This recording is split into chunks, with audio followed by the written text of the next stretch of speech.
when someone who's blind and deaf is playing Xanagrams, or even just someone who's blind and uses Braille, when they go over each of the word puzzles, they'll appear on these pins, retract and reappear to form the different letters of the Braille alphabet.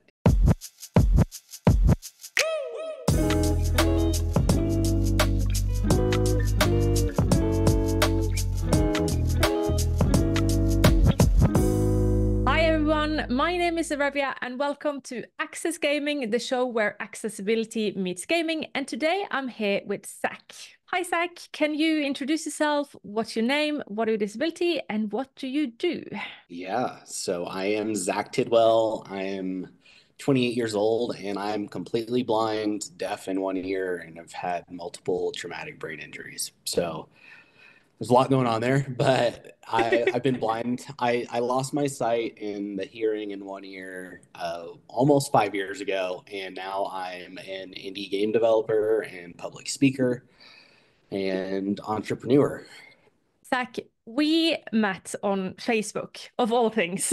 Yeah, yeah, Facebook it's of all things. wild. Yes, Yeah. I did not think Facebook was a thing anymore, but we met in a group where indie developers talk to each other, ask questions and stuff. I wrote that I wanted to spread more awareness about accessibility, and you said something really, really cool that you were a blind developer. Uh, and you have a quite an interesting story around this. Shall we just like jump right into it? Because you're not been blind your whole life. You said you had an accident. Do you want to tell a bit about that story? I am 28 now, like I said, and I lost my sight in 2019 when I was 23.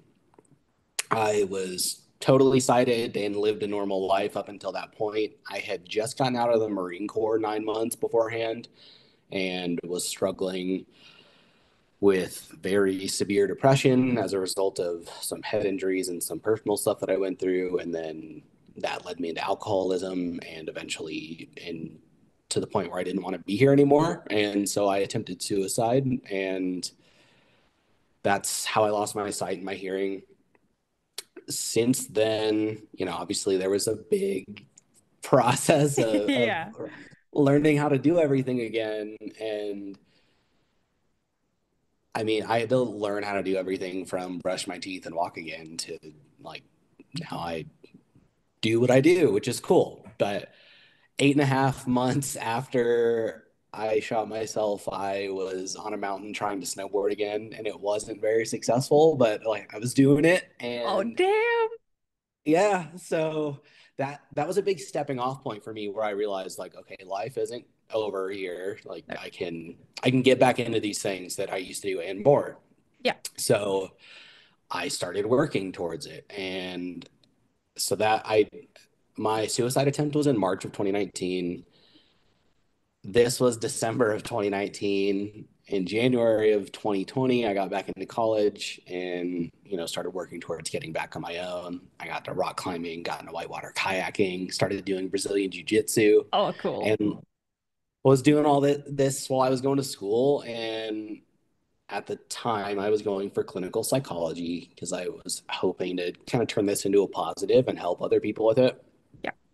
So I was going through the motions with school, and whatever reason for me, having had access to everything my entire life and not having had to deal with accessibility issues, digital accessibility issues are a huge hot button for me. Yeah.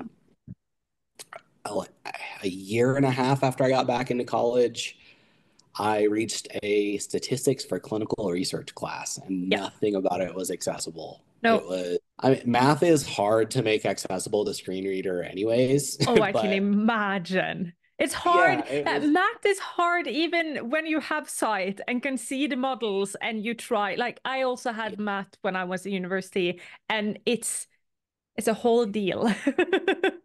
and I was so anxious about it because math was not my strong suit before I went into the Marines, but I went in at 18, got out. I was 24 at this point, and that was the first time having done any sort of like, real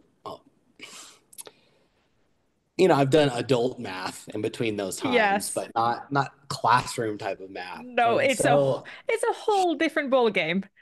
it was terrible. It was Yeah. it was yeah, not my favorite time ever, but it ended up the school also wasn't doing what they needed to do to make everything accessible. Yeah. So they assigned someone to be my eyeballs. And it's funny because now we're pretty close friends. Like I'm gonna be I'm gonna be a bridesman in her wedding Hey, later this cool. year. But Yay. she was assigned to be my eyeballs for the class, and this was over COVID, so it was digital. She would basically read the problems to me. I would do them on my talking scientific calculator, and then she would enter all the answers for me and stuff. I ended up getting back to the point where I was struggling mentally again as a result of I was in a bad spot already, and then that stuff kind of pushed me over the top with that class. And Yeah. so I self-admitted to the VA hospital because I was worried I was going to hurt myself. Came home 24 hours later and started researching why some things were accessible with my screen reading software and others weren't. Yeah. And I found out that it all came down to code in the background. Like when my screen readers accessing websites or apps, it's reading data that the developer has exposed to the system to be able to read. And Oh, so if developers take shortcuts then and don't follow along with the proper like web accessibility guidelines, then screen readers can't access that information. And so when I found that out, I decided to drop out of college to teach myself how to code so I could start making accessible apps and games. And that that is like such a cool story, though. I like, yeah, okay, cool. Maybe not, shouldn't maybe not use that word when we have like severe mental problems talking about that. But at the same time, it is cool to see you saw a barrier.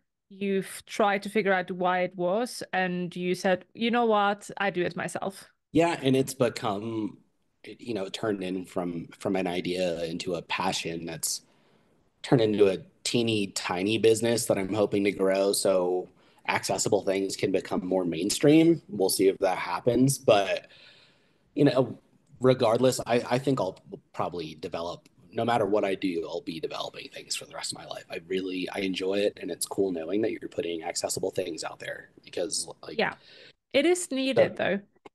yeah, And I think your story is also something I haven't thought about before. And it's weird because I talk all the time about accessibility, but you said sort of how meeting barriers, not having accessible environment goes hand in hand with mental health. I have not thought about that before. And I'm somebody who also has struggled a lot with mental health. I have my PTSD. So yeah, you have a good point because, like, health already can isolate you so much, mental health can isolate you so much. And then, if barriers on top that you can't control it, like, there is nothing you can do. And often, like, when I went to university, ended university uh, the year before COVID. So when COVID came and I saw how many things all of the suddenly ended up being yeah, accessible, how like so many things were online now, so many things like there was no problem of you re-watching lectures and stuff. I got bitter. I had a time where I was bitter because I had struggled 6 years through university, didn't feel that they met my needs and saw the problems. And then yeah. COVID came and then everyone got the accessibility I had been asking for 6 years. Well, and that's the same time that I was getting back into school, and for blind people, totally it was more accessibility issues Oh, I because can then imagine. everything kind of last minute was thrown together on these digital platforms. And so it was kind of a mess. And I think, or not, I think, I know why it frustrates me so much because it was such, like I said, I started having to learn how to brush my teeth again. Yeah. Like I worked so hard to get back on my own, and then having something like that where I've got the computer, I'm on the website and it's in front of me, but I can't do it by myself, and there's nothing I can do to change that, just drives me nuts. I it's and it's been interesting as I've gotten more opportunities to speak about this stuff, especially about the mental health stuff, obviously, because I'm blind. A lot of it tends to be in the disability space, Yep. even though I'm hoping to expand out of that just for general mental health stuff. Mhm. But it seems to be somewhat common, at least in the civilian population of people dealing with disabilities, that mental health is kind of an unaddressed issue, whether it's through voc rehab or the special schools you're going through and stuff. And this has been something that I found out more recently Mhm. because Xanagrams just came out 6 months ago. And so that's kind of when I started appearing on podcasts and other YouTube channels and stuff like that. But I think not only just generally not having that access is frustrating, but there's the statistic that's thrown around is 70% of people with disabilities are unemployed. Some of that's probably, I would imagine, is because we're in a digital world and a lot of stuff is digitally inaccessible. Yep. And then, it's kind of this compounding factor that's like if you're already kind of struggling between the years, now you can't do this by yourself, and you're not getting the same access to opportunities or even information. Yep. It's kind of compounding factors there, and I think that can you've already got enough stacked against you, and I think that it's something that could have a huge impact if it's addressed correctly over time. Obviously, Absolutely. this wouldn't be overnight, but it's a big issue that you would never think of until you're dealing with it. But you said now quickly, you said Sanagram because that is the app you have developed. And do you want to tell a bit about it? Yeah, so I I started. Oh, sorry, my computer is yelling at me. Um, so I started teaching myself how to code in October of 2021, and then my first app just released on the 4th of July of 2023. So it's called Xanagrams. It's a word puzzle game. It looks and functions normally for those without disabilities. Looks and functions normally. It's probably plain because I made it and I had never written a line of code before I was blind. But I know there are it does appear visually. So, and then it's totally accessible for people who are completely blind like me or low vision. And it automatically scales with your device's accessibility settings. So you don't Oh, have that's to mess cool. with it when you open the app. It's all dynamic. Yeah. And so it's also got haptic and like visual cues for people with auditory impairments that maybe can't hear the sound effects and things like that. And then people with mobility impairments can actually use it with their voice. So there's an accessibility feature called voice control. And if you turn that on in your phone, you can play Xanagrams with your voice. Oh, And that's so even cool. Yeah, and for people who are deaf and blind, it works with refreshable braille displays. Are you familiar with what those are? Yes, Sightless Combat, the other, he actually showed his because he used that Okay. to have the manuscript up for the questions I had was going to ask. He had them on like one of those. They are Yeah, so I don't cool. I guess I've actually got one right here. I can just like it's just so other people who are watching can see is These are it on the so screen. cool. So basically all of these can you see these Yeah, pins? we see them. Yeah. Okay. So each group of 6 dots is one braille cell. And so when someone who's blind and deaf is playing Xanagrams, or even just someone who's blind and uses braille, when they go over each of the word puzzles, they'll appear on these pins retract and reappear to form the different letters of the braille alphabet. And so they can play Xanagrams with that, which is super cool. It's But so cool. yeah, and it's just cool that all that like those capabilities are there. But so the game itself, if you couldn't guess by the name, is based around the concept of anagrams. So the game is half themed puzzles and half unthemed puzzles. So the themed ones will be anything from outer space to ancient history or different hobbies and technologies or geography. And when you open up one of those puzzles, there are 6 anagrams in each puzzle. So you get a clue for what a one-word answer would be. So it might be like the hair equivalent for a bird, and the answer would be feather. So next to that clue it would say 7 letters, and that's how many letters apply to the answer to that anagram. There's 5 others. They all tell you how many letters apply to the answer. And then in the bottom half of the screen, there's little letter group buttons where all 6 of those answers have been broken up into groups of 2 or 3 letters Yeah. and mixed up at the bottom of the screen. And so the game will automatically detect if you spell any of the words right. So you can try and figure them out in any order that you want. You tap a button and it adds the letters of that button to your current spelling. You spell a word. Once you spell one of those words, the buttons that apply to that word are disabled permanently, and you can visually see that, or they completely disappear for blind people.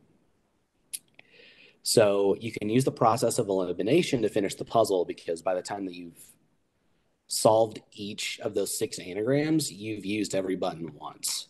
And Yes. so it kind of mixes trivia with word puzzles. And I haven't found anything else like it.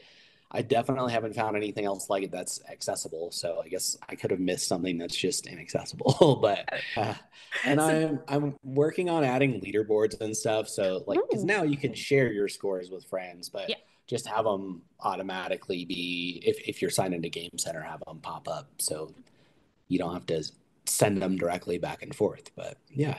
That's cool. But how do you make a game as a blind developer? Because we know you have all of these tools and stuff, but I can imagine they be that much accessible.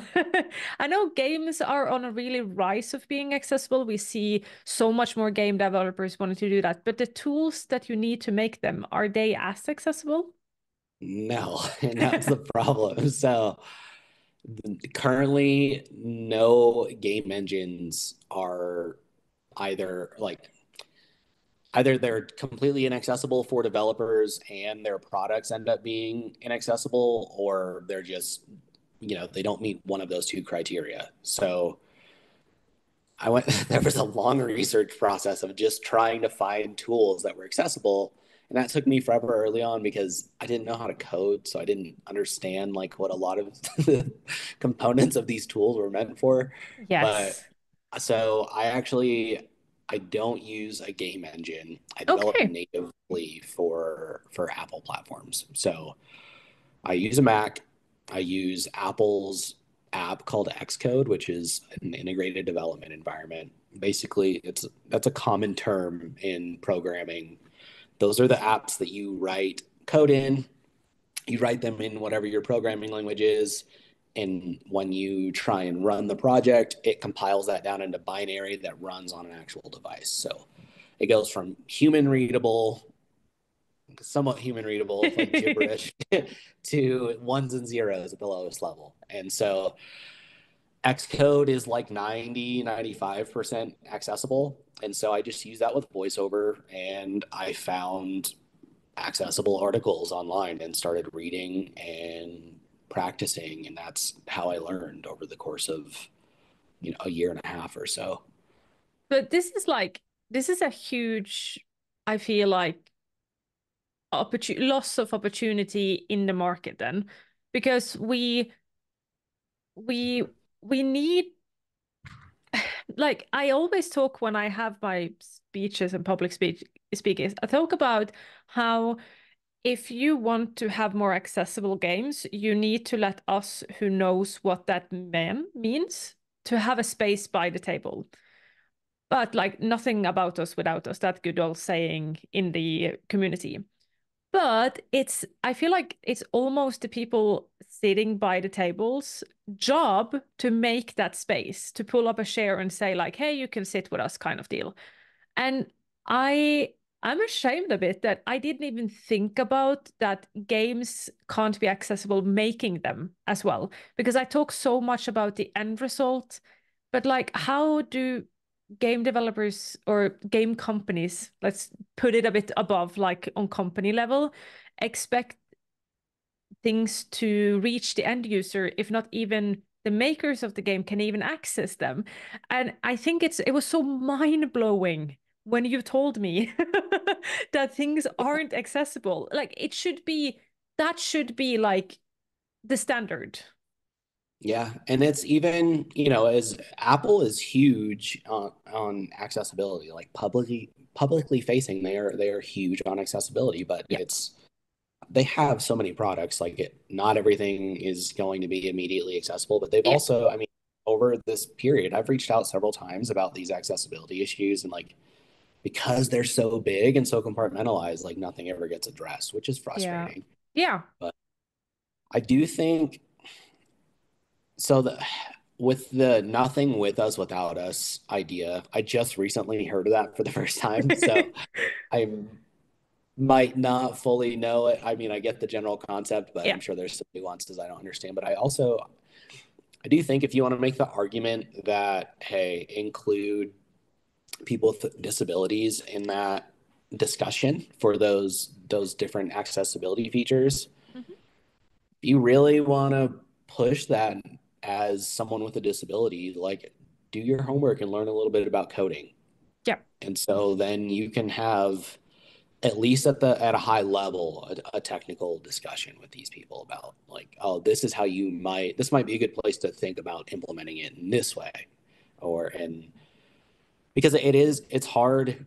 Yeah. Like obviously I'm not some crazy professional game developer with crazy experience. I'm self-taught, and so I'm sure there's a lot of holes in my knowledge. But um, my big thing was okay, whatever I make will be accessible, but it also needs to look and function normally Yeah. because for me to be able to increase this discussion, it has to be usable by everyone, not just people with disabilities. And so as I was trying to fix the visual issues, because as I made it, everything was accessible because it had to be, so I could test it.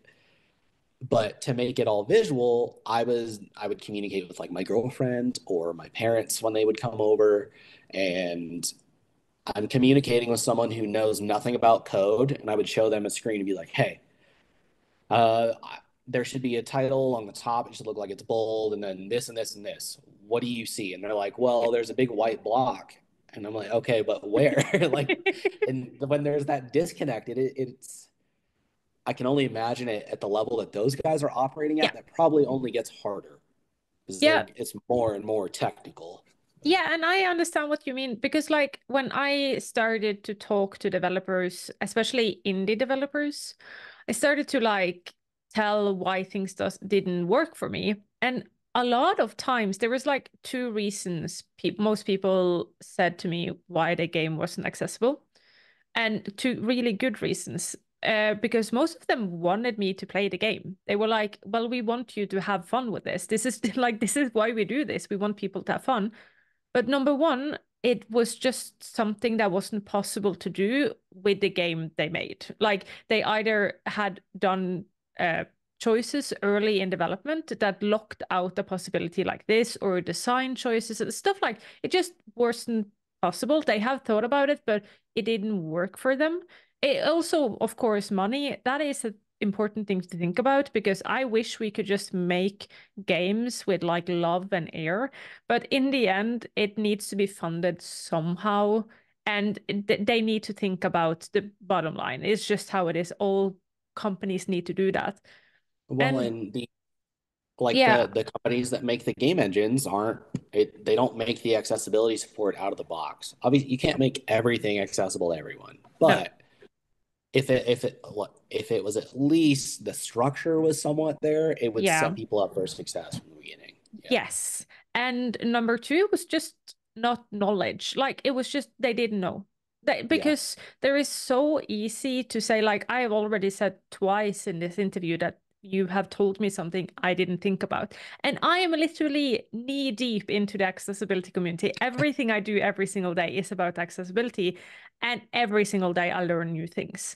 And then when you have somebody that has maybe like a family and a job, and they are like love games, but like it's still a job in the end of the day, and they have a million other things, and they have a boss maybe that nags at them, and they have like a coworker they don't like, and time frames and all that jazz. Things aren't as easy to just learn new things because it's hard to even know where to start. So I can often understand that from the developer's side as well. It Well, isn't. and Go ahead. It isn't just to snap with a finger and then everybody knows everything. This is a process a culture we need to change in the industry in general. Yeah, and it is obviously if the tools you're using don't support accessibility, then that's one thing. But it is like you mentioned earlier,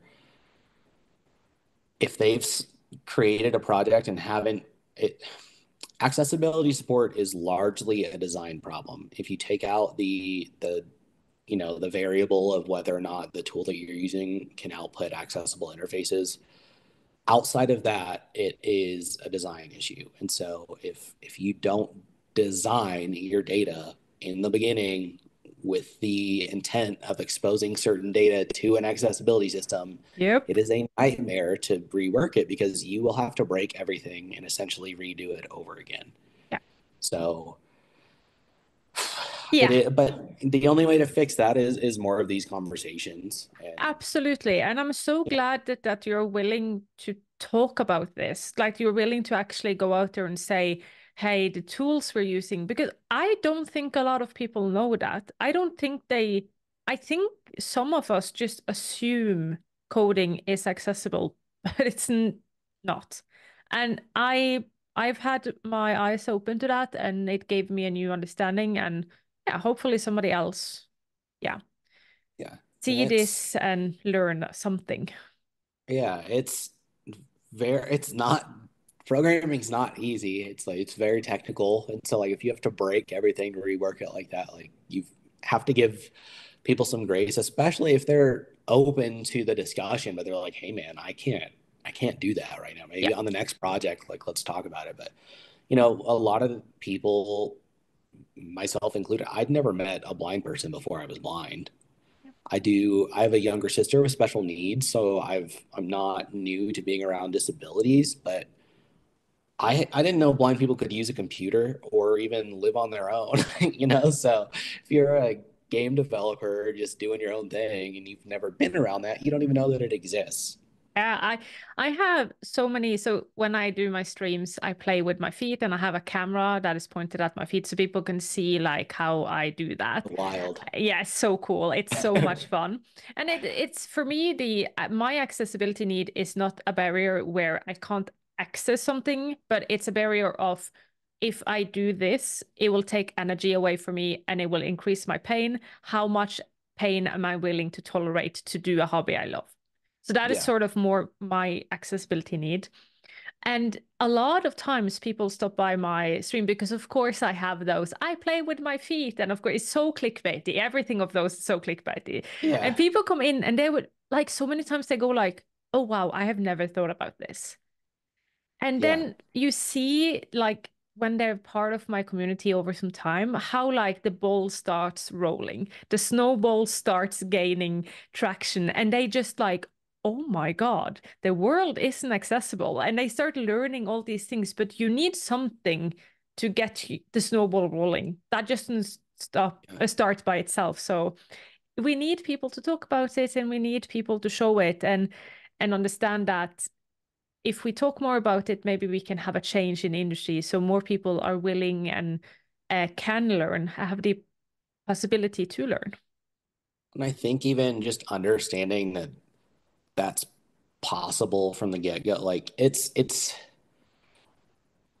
like Yeah, when I was brought off life support and was totally blind, I thought I was going to live in a nursing home for the rest of my life or with yeah, my parents because I didn't know I could do anything for myself.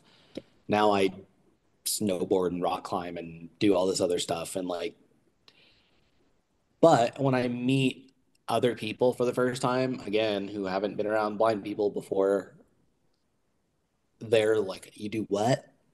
yeah, So even that, where then you see, like, okay, if he can snowboard, but he can't do this, like what could we do here to make this thing to start making this thing? And that's how these progressions towards accessibility, even reaching different sports or different professions and things yeah. like that open up is really just the awareness. It's wild how powerful it is when you like just as a concept. 100%. And I think also a lot of times, especially when I was younger, I felt a lot of people just thought this cannot happen to me. They had like, because when we're young, we have like this feeling of we're living forever and we're always Yeah. healthy and stuff like that. And then we have age comes into the picture. And I feel like as older I get, the more people start to understand. Like I remember when I was young and I said, "Oh, I had so much pain, I couldn't sleep." People just looked at me and went like, "Oh, okay," because they didn't know they didn't know what I actually meant. But Yeah. now I say that to a mom or somebody who has like back pain because of age, and they were just like, I know how this is." The empathy is suddenly there. Yeah. Yes, and I think that is with like gamers being older, the like average gamer gets older, uh, and the people making games also are older and starting to have these things themselves, and they go like, oh yeah, maybe it is cool that we add uh blind support or blind accessibility in our games because I also need bigger text because my eyes are not functioning as well as they used to due to just age.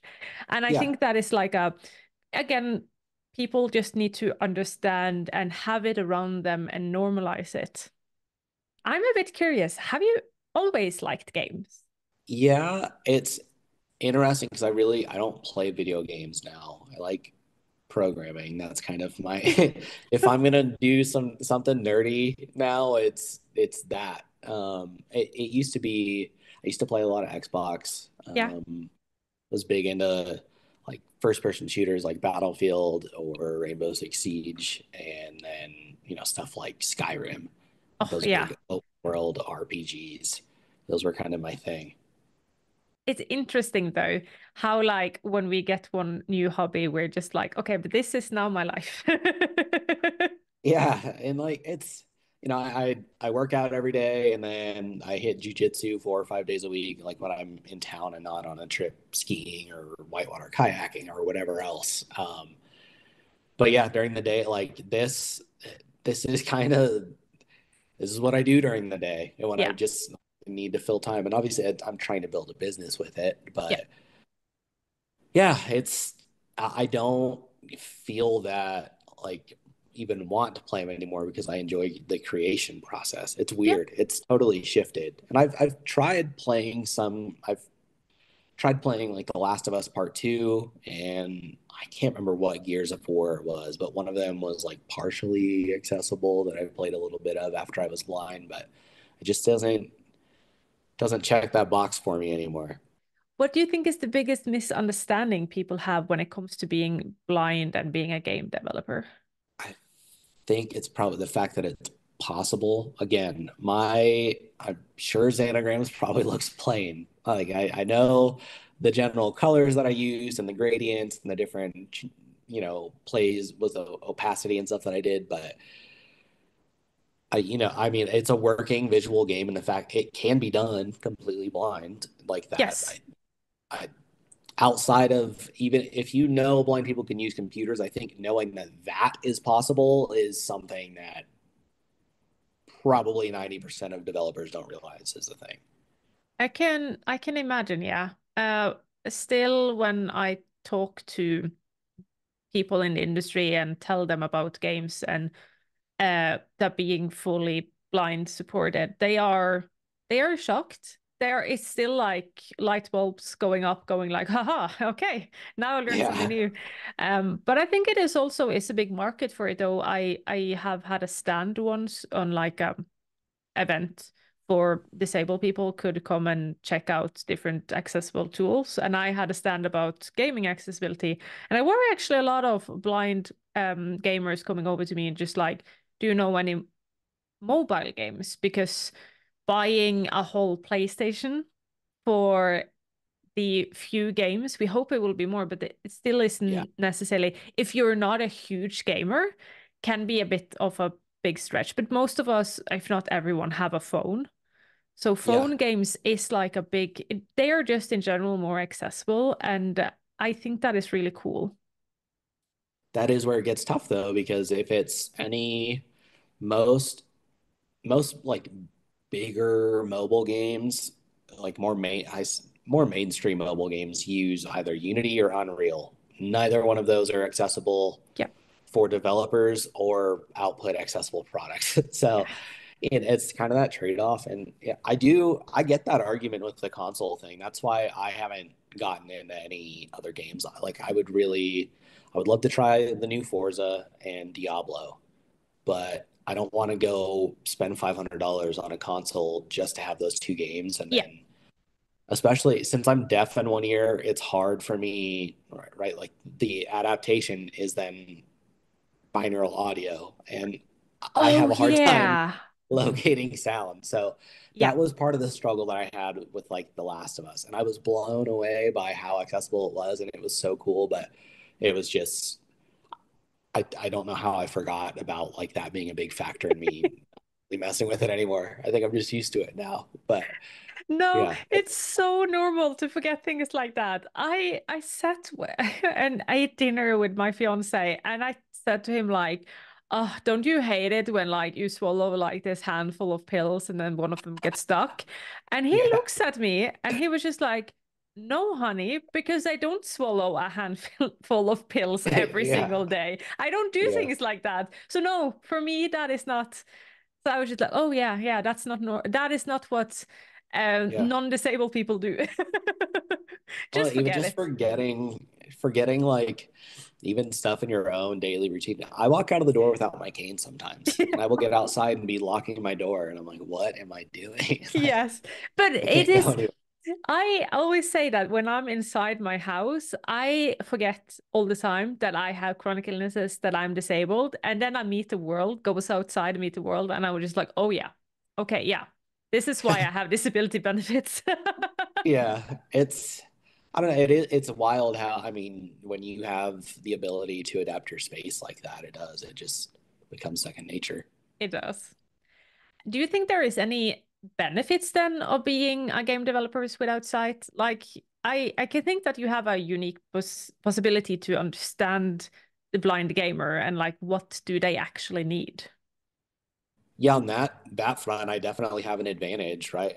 My apps are at least blind accessible out of the box because I have to make them blind accessible so I can test them, Hmm. right? Like all the other accessibility stuff, like for voice control and for color blindness and stuff like that, is I add that in after I have it voiceover accessible because I don't want to waste all the time implementing those before it's ever ready for anyone else to see because it's probably going to change. But Yeah. at the same time, then on the visual side, it's like, okay, realistically, like Xanagrams has done well, and it won Game of the Year from Apple Viz and from mobile accessible games, but I think it would probably be doing better in the larger market if someone who could see could pretty up the interface for me. So it's a trade-off. Yep. But if I found a company that was doing native iOS development like I do, and they wanted accessibility, like I immediately could come onto their team and be like the expert in the room on implementing accessibility there. And so that's another thing that I try and talk about with this is not like you can teach yourself how to do this. You can find accessible tools. And then if you do get to that point where you're able to, actually output things on your own, it does open up doors for you in the accessibility space. Like developers, if you don't go off and try and start your own little indie game company, can make good money. And they, especially in an area like that, like that's an easy thing to throw on your resume. Like, hey, give me 2 hours in front of this code base and everything's going to be, twice as accessible as it is now. Or that can be your way into the game development industry. Oh, 100%. I heard somebody who were on an interview, and a lot of the questions, their developer, and a lot of the questions they was asked were based around accessibility. I don't know if this is the same everywhere. I presume it maybe not, but like in Norway, at least right now, if you have a web page that is funded by the state or based by the state or something like official page, like say your library or your county's web page and stuff like that, it has to be accessible. You cannot not make it accessible. You are by law. have to make it accessible for a lot of people. And if you don't do that, they will put you on a web page and then they will fine you so and so often. So it literally name and shame you if you don't make them Which accessible. is awesome because, like in the States, the Americans with Disabilities Act has been around for 30 something years Yeah. now. And technically, your websites are supposed to, especially the government websites, but Hmm. no one enforces it. No. So it's not very widely adopted because there's no consequences for not doing so. Yes, and that is the thing. So I do think, and I see more and more countries starting to have this where they actually do consequences so that companies and states actually get quote unquote the reason. We would hope that the reason would be enough that it would be accessible for more people, but we know that isn't enough of a motivation. So I think that is when you then have this knowledge about accessibility, it it gives you a leg up in a lot of industries at the moment. And I think accessibility will be just like a bigger and bigger thing we talk about because we all know about the quote unquote crisis about how many old people we're going to get in so and so many years. And they talk about like how nursing homes and everything like that is going to be run over. The Yeah. need for accessibility is just getting more and more each year. So not just for us in disability, but just community, but just also for people due to age and other things. So it is a good leg up to know and have knowledge about accessibility. But if you then could make a change in the gaming industry, what would that be? I'd have to say the accessibility support in the game engines. I don't expect I don't think it's reasonable to expect everything to be accessible. Obviously, if you've got some game that's highly visual, like good luck making that Yeah. accessible unless you're Naughty Dog or some massive studio. But, you know, if again, if the engines changed so that you could make these games with out of the box accessible interfaces for buttons and things like that, even that would just go a long way. So Yeah. that would be my thing. And if they made the development tools accessible, that would make a huge change because then you would get those disabled developers coming in and starting to kind of push that boundary a little bit. Yeah. And I hope that is a thing as well in the future because I know when I see when I test games, I see whenever a game has had people with disability working on it or not, or just people in general knowing a lot about accessibility because it is a different field. It is a different field of how accessibility is implemented. Talked a bit about it earlier with design and stuff. You can feel it. As a gamer, you can absolutely see and feel it if it's this is rushed on the end or part of the whole design process. Yeah. Yeah. It's I don't know, and it's kind of an art in and of itself. Yeah, But again, if you're interested in it, it's you can take it up. If you're blind, I can send you the link to these articles afterwards. But I wrote a couple small articles about the tools that I've used so that cool. hopefully someone else won't have to do all the research that I did making these get started. But yeah, Yeah. it's we give it a shot. The worst comes to worst, you've learned a little bit and you don't like it, but you might end up with a new hobby. I'm going to, if you send me those links, I'm going to post them in the video description so people can look them up. And it actually ties in with what the last thing I was going to say, because we are at the end of the show now. And is there anything you want to shout out or make the listeners aware of? Yes. So uh, I'm transitioning into the public speaking space. So you can reach out to me for that stuff at on my website at zachtidwell.net or just by reaching out on any of my social medias like at Zach C. Tidwell on X. You can find the Dark Horse Game Studios at darkhorsegamestudios.com, and Xanagrams is on the Apple App Store. So if you go, if it's for mobile devices right now, so if you're on your iPhone or your iPad and you go in the App Store, you will find it. Thank you so much for coming by today. I have learned a lot, and which is, I have to say, impressive because I read a lot about these things. So this is why I always say we need to hear different voices in the space because we have a lot to learn from each other. So thank you so, so much for turning up today. Yeah, thank you for letting me ramble for a little bit. Of course. And everybody go follow Zach. Go and learn about these things. Go looking up because it is knowledge we need to get out there. And if you listen to us on YouTube or anywhere else, please give me a follow, subscription. All the notes from this day, this recording will be in the description. And I'll see you later. Bye.